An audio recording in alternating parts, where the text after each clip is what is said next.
They said the auction house was cursed that night. The lamps flickered in the dry, suffocating air, and the sound of boots shuffling on the wooden floor seemed louder than breathing. The crowd had already thinned, and most buyers had walked out with their prizes. Girls with lowered eyes, sold to men who never once looked at them as people, only as property. The auctioneer's voice, which had thundered with confidence hours ago, now grew sharp with irritation.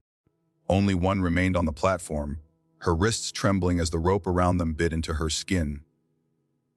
She was small, no more than 19, with black hair clinging to her damp cheeks. Her eyes weren't empty like the others who had already accepted their fate. Hers burned with a quiet desperation that no one in the room cared to see. "Nobody wants the last one," the auctioneer barked. His voice echoed like a hammer against stone. The girl lowered her head, pressing her lips together to stop them from shaking. To be unsold meant worse than being bought. It meant being discarded, forgotten, or dragged into the darkness by men who didn't pay, but still took what they wanted. She prayed, not for escape, but for one drop of mercy in a world that had given her none. Friends, before we go deeper into this powerful and emotional journey, if you believe in kindness, in second chances, and in the strength of human hearts, then please like this video, share it with others, subscribe to our channel Stories Collection, and let us know your thoughts in the comments. Your support helps us keep telling stories that matter. The auctioneer's gavel hovered in the air, ready to slam down and end the girl's last chance at dignity, when the door at the far end creaked open.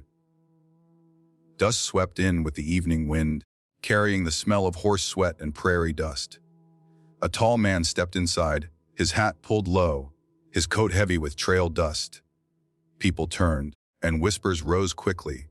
He was known to them all, Jacob Whitmore, a widower rancher who had buried his wife 2 winters ago, and had since lived in near silence, tending cattle and working the land with a heart as heavy as stone.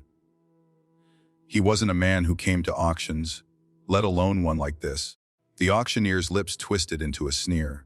"Well, look who it is, old Whitmore. Didn't think you had use for company." Jacob didn't answer. His eyes, gray like storm clouds, settled on the girl standing alone. She flinched under his gaze, expecting judgment or dismissal. But what she saw instead was something rare. Recognition, as if he saw her not as the last unwanted item on the block, but as a person standing at the edge of ruin. The room went still. Jacob walked closer, each step slow and deliberate, his boots echoing against the floorboards. The girl's breath caught as his shadow stretched across the stage. He stopped at the front, tipped his hat slightly, and with a voice roughened by years of silence said, "I'll take her." Gasps rippled through the crowd. Some men chuckled cruelly, others muttered about wasted money. The auctioneer blinked in surprise but quickly recovered. "Name your price, Whitmore. She's all that's left." Jacob didn't haggle. He laid down enough bills to silence anyone who might laugh further. Then, without asking or waiting, he added words no one expected. "And I'll give her my name." The girl's knees nearly buckled. For the first time in years, someone had spoken of her with dignity. Not just as a body to be bought, but as a person who could be given a name, a place, and maybe even a chance at belonging. When Jacob led her out into the cool night, the sky spread wide above them, dotted with stars. She walked beside him like a shadow, her heart pounding with fear and disbelief. She had lost everything long before that day. Her family back in China, the hope of safety on foreign soil. The dignity stripped from her by men who saw her only as foreign and fragile. But something about the rancher's silence, the steady way he walked, and the unspoken promise in his words stirred something fragile inside her. Maybe it was hope. Maybe it was too soon to call it that. She didn't even know if he meant what he said. A name, a home, a second chance.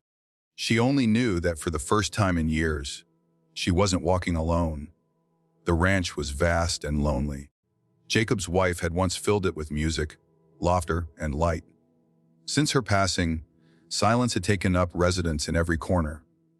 The girl, whom Jacob soon called Mai, entered that silence like a flicker of lantern light. At first, she hardly spoke, moving carefully, her hands steady as she cleaned, cooked, and worked the garden. Jacob didn't demand, didn't command. He simply let her exist beside him, giving her the space to breathe without fear. Yet, shadows clung to her. Nights brought back the faces of the men who had shoved her into darkness, the cold ships that carried her across seas, the weight of being treated as less than human. She would wake with tears, curling into herself, trying to keep quiet. More than once, Jacob found her that way. And though he didn't know how to ease her wounds with words, he would place a blanket over her shoulders and sit nearby until her breathing steadied. Slowly, piece by piece, her shattered trust began to knit back together. But the world outside was not as kind.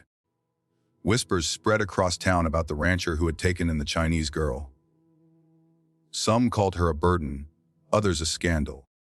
There were men who sneered openly, saying she was nothing but a bought woman pretending to be a wife. Those words reached her ears, cutting her deeply.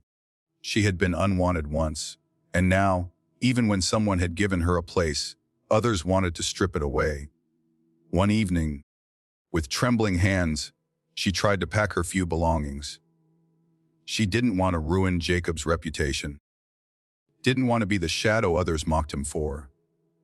But Jacob stopped her at the door. He didn't raise his voice, didn't demand she stay. Instead, he simply said, "You've done nothing wrong. Their voices don't matter here." And with that, he turned back to his work. That was all.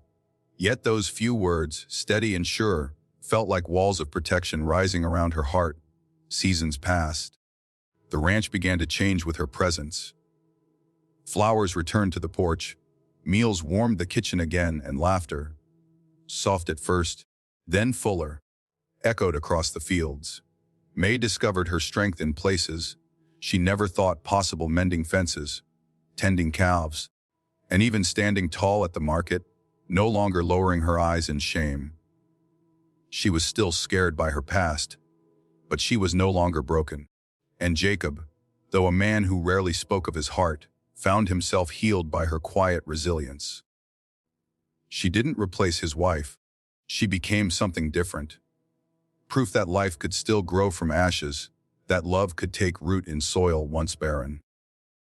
One winter night, as snow fell across the prairie, May stood on the porch, watching the land blanketed in white. Jacob stepped beside her, his coat wrapped around her shoulders. She turned to him, her voice steady, and whispered, "Thank you for giving me a name." His eyes softened, and for the first time since his wife's death, he allowed himself a small smile. "No," he said quietly, "you gave yourself one. I just made sure the world saw it." Dear friends, if this story touched your heart, if you believe in compassion, in giving second chances, in the quiet power of love that heals broken lives, please like this video, share it, and subscribe to our channel Stories Collection. Let us know in the comments how it made you feel. Your words mean more than you know, and they help keep stories like this alive. And before we end, here's a special request. Comment below with the words, "Every soul deserves a name," to show the world you believe in dignity and kindness for all. They said the auction house was cursed that night. The air itself felt haunted, heavy with the scent of sweat, fear, and unspoken cruelty. Oil lamps flickered weakly, casting warped shadows on the walls, as if even the light wanted to leave that place. The crowd, once loud with excitement and greed, had grown restless and tired. Coins clinked in pouches, boots dragged along the floorboards, and laughter had turned into mutters of impatience. They had taken nearly all the girls already, leading them away one by one, like cattle branded for slaughter. Faces blurred together, pale eyes, rough hands, grins that held no mercy. By the time the last girl was pushed forward, the room had already decided she wasn't worth the trouble. She stood alone on the platform, her wrists bound, her body trembling though. She tried desperately to stay upright. The auctioneer barked her description as if listing the details of a worn horse. Young, healthy, good for work. His voice was sharp, mechanical, drained of humanity. But no one stepped forward. A few men smirked, shaking their heads. Others whispered about her being too small, too frail, too foreign. She wasn't beautiful to their eyes in the way they measured beauty, and besides, the hour was late. Their lust for novelty had already been fed. To them, she was the leftovers of the night, the unwanted piece no one reached for. Her eyes lowered, but not in surrender. Deep within their dark shine was a fire she refused to let extinguish. She remembered her mother's voice in faraway China, whispering lullabies under a roof made of straw. She remembered the day strangers came, promising work, promising safety, lies wrapped in honey. She remembered the ships, the sickness, the endless days where the sea swallowed screams whole. And she remembered every face that had looked at her since, weighing her as if she were nothing but a coin to spend. That night, standing under the sneering eyes of strangers, she prayed not for freedom, because that word had long become a dream, but for one small act of mercy. She prayed someone would see her, not as cargo, but as a living soul. The auctioneer cursed under his breath. No one wants her. Last chance. Gentlemen.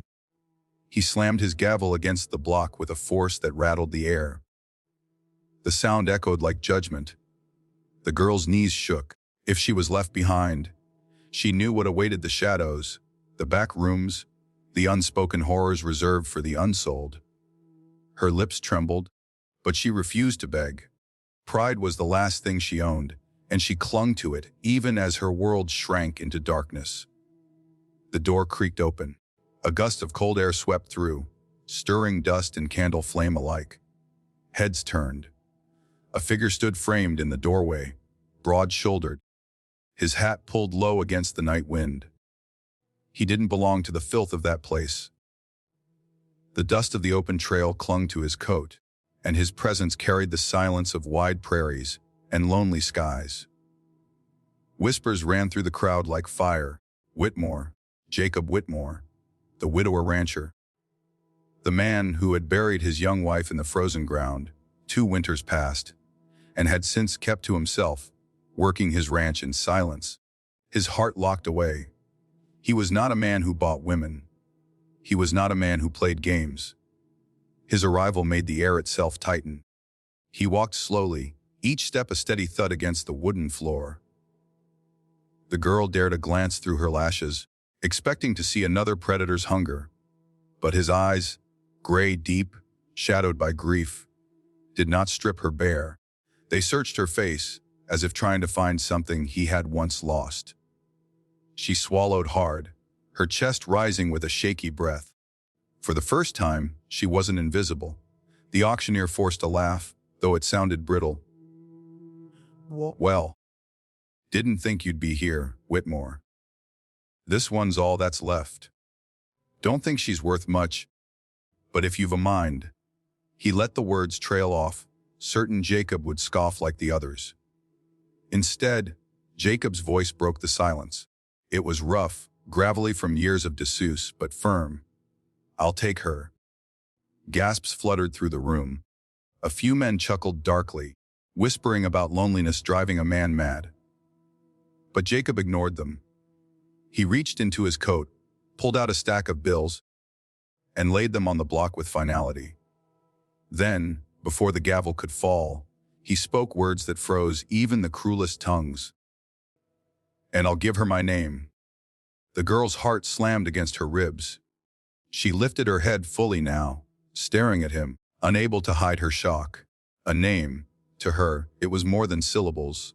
It was dignity, belonging, life itself.